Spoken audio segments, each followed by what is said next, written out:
Now, the CEO of one of Canada's biggest cryptocurrency exchanges died while he was on a trip to India. Death of the CEO in India. Millions of dollars invested in his Bitcoin exchange. $1 million worth of cryptocurrencies locked up by an inability to access some encrypted devices. Vanished with him. And no one can get to them. Canada's largest cryptocurrency exchange is in hot water. So I created Quadriga CX in 2013. It's being effectively gambled on other exchanges. Cotton was operating Quadriga like a Ponzi scheme. No one knew that the CEO was going to die mysteriously in India. I say I own something. So sorry that this happened to you. Say he is gone. I think Gerald is still alive. It seemed like I should have known. I've already said it a million times. I don't. No. Gerald, starting with you. Yes. What's your story? You were born, now you're here. What happened in between?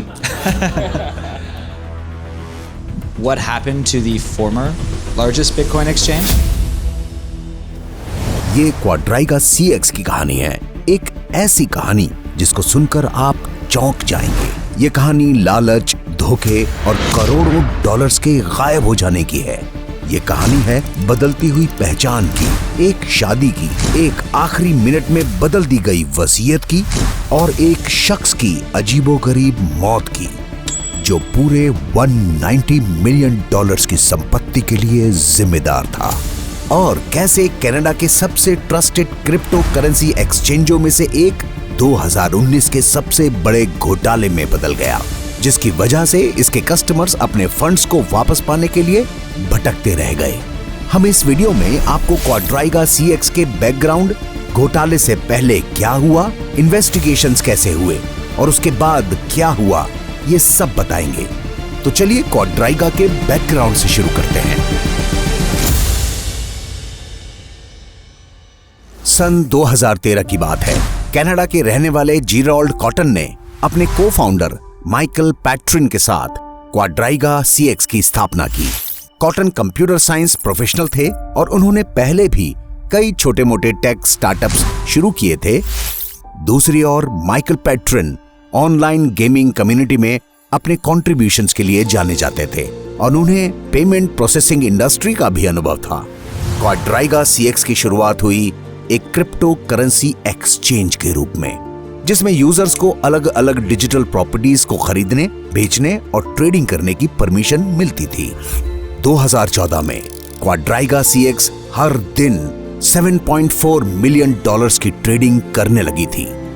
समय गुजरता गया और क्वाड्राइगा CX Canada में सबसे popular crypto currency exchange बन गया। 2017 के खत्म होते होते वो हर दिन 1.2 बिलियन डॉलर्स की ट्रेडिंग कर रहे थे और इस वजह से इस कम्युनिटी के कई लोगों ने इसे ट्रस्टेड प्लेटफॉर्म मान लिया था।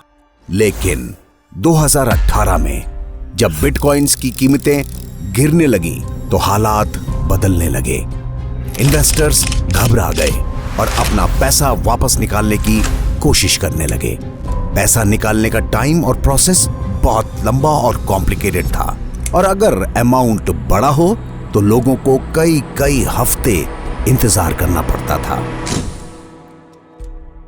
उन्हीं दिनों क्वाड्राइगा CX के CEO जेराल्ड कॉटन और उनकी प्रेमिका जेनिफर रॉबर्टसन अपने हनीमून के लिए जयपुर, इंडिया गए, जहां वो एक अनाथालय को भी स्पॉन्सर करना चाहते थे। अपने हनीमून के दौरान 9 दिन बाद ही जेराल्ड बीमार पड़ गए। 8 दिसंबर 2018 को उन्हें जयपुर के एक प्राइवेट हॉस्पिटल में भर्ती कराया गया, जहां पता चला कि उन्हें एक्यूट गैस्ट्रोएंटेराइटिस था।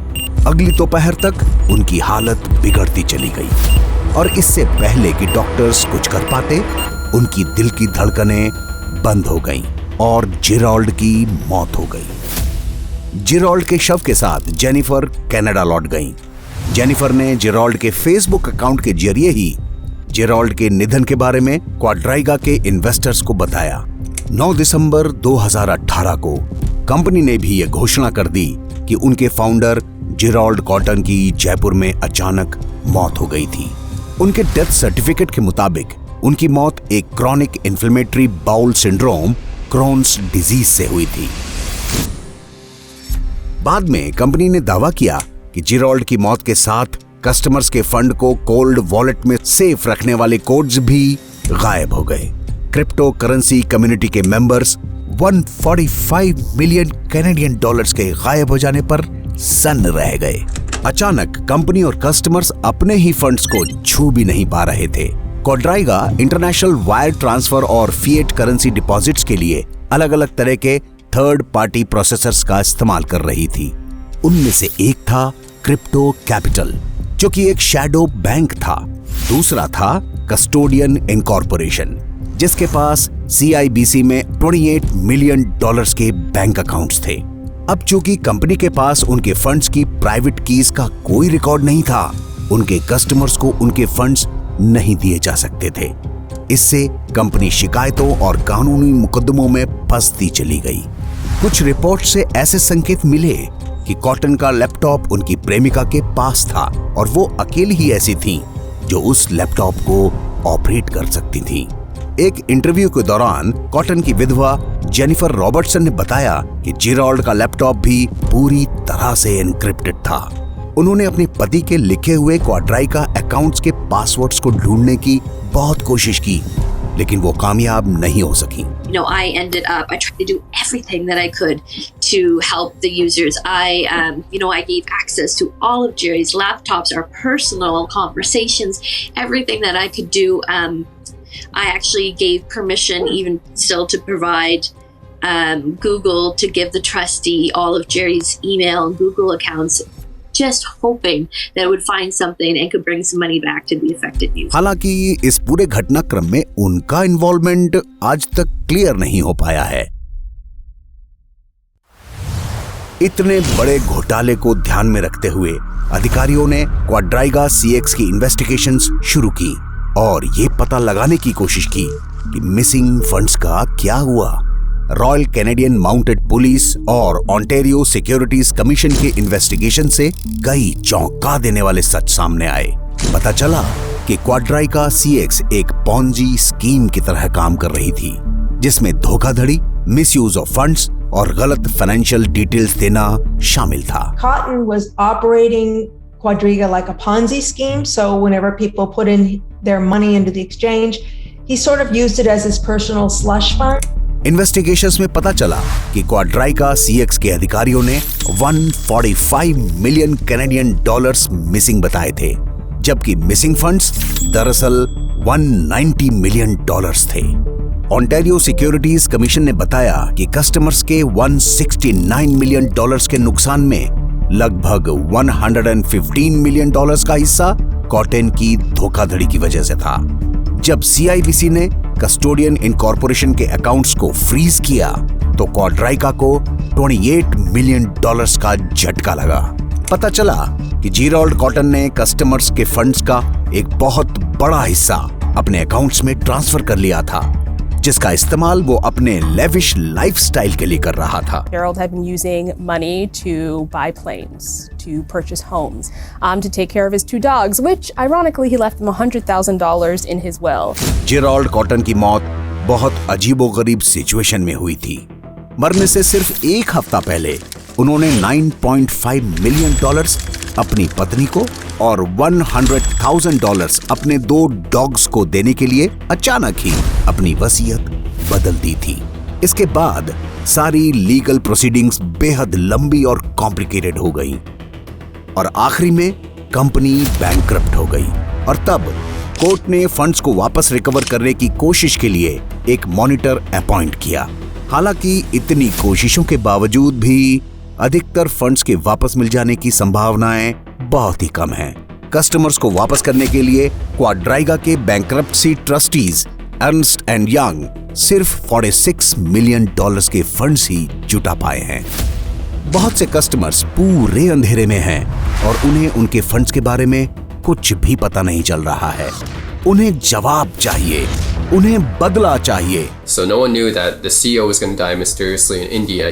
I lost 4 figures. It wasn't a lot, but amongst my friends and family who I recommended Quadriga to, if you were to add up all of their losses, it would be well into the 7 figures. People were literally showing up at Jerry's house with duffel bags full of money, She was surrounded by cash at all times. And I think the question would have been, did you ever have any questions about how this business operated? She was seeing the inner workings of the company. She was right there with them physically, day after day. So she saw the money coming and going. And it's like, this is it. It's hard when you like add everything up in the end and kind of think, but too, I also trusted him. आज तक cotton की संपत्ति और assets के बारे में भी किसी को कुछ नहीं पता है। कुछ का मानना है कि जेरोल्ड अभी भी जिंदा है और कहीं किसी सी बीच पर माई ताई की चुस्कियां ले रहा है, जबकि कुछ और लोग सोचते हैं कि कानूनी परेशानियों से बचने के लिए उसने अपनी मौत का नाटक किया। Well, some people think Gerald is still alive somewhere. He's on a beach sipping a Mai Tai. He's benefiting from all of the millions that were stolen from investors. And exhuming the body would be a really huge step. I have no evidence that he's still alive. And as far as people who have seen his body and have seen the death certificate say, he is gone. There was evidence that it would return money or it would help. I saw Jerry die. I was holding his hand when he passed away. I just really hated the questions. Like, it seemed like I should have known. I've already said it a million times. I don't know. Like, so that's anything else. It's just, you know, it has been the most unbelievable pain that I could ever imagine. These 3 years have been so hard. कुछ ऐसे events भी हैं जो उसके जिंदा होने के claims को मजबूती देते हैं। वैनिटी फेयर के एक आर्टिकल में पता चला कि एक यॉट डीलर ने अपनी यॉट $600,000 में बेची थी। यॉट डीलर ने बताया कि जेरोल्ड ने महान बे में एक 4 एकड़ का आइलैंड खरीदा, उसे साफ कराया और उस पर एक मकान भी बनवाया। जेरोल्ड की मौत भी उसके जिंदा होने के क्लेम को मजबूती देती है। आइए जानते हैं कैसे।